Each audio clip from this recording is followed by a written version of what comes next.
Kakapanood ko nga ng mga nagmumukbang ay nagutom din ako.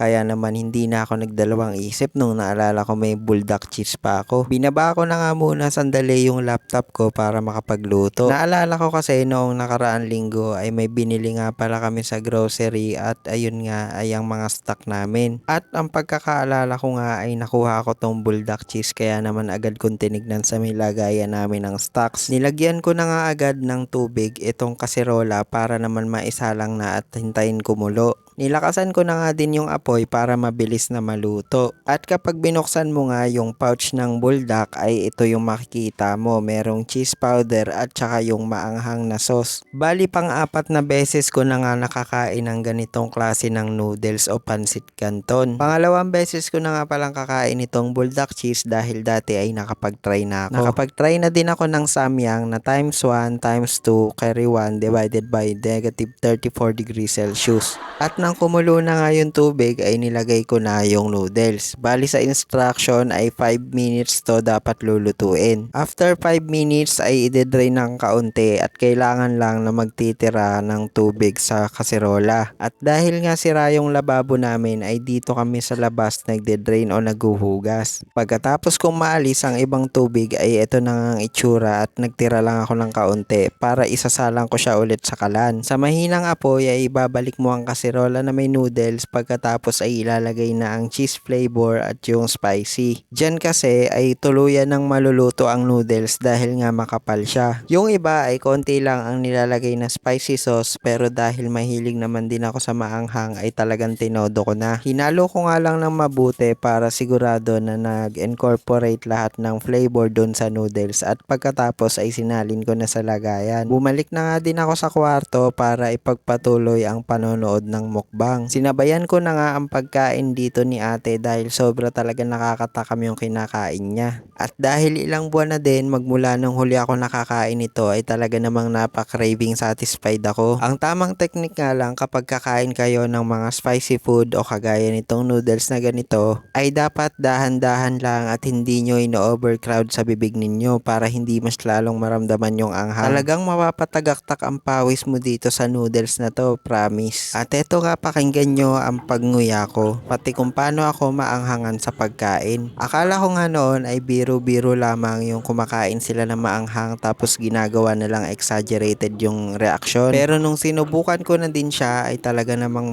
maanghang talaga as in. Kung hindi naman kayo mahilig sa maanghang pero gusto nyo tong itry ay lagyan nyo na lang ng cheese at ng fresh milk sa ibabaw. Kitang kita naman sa nguso ko kung gaano talaga kapula at kaanghang. So yun lang guys, thank you for watching.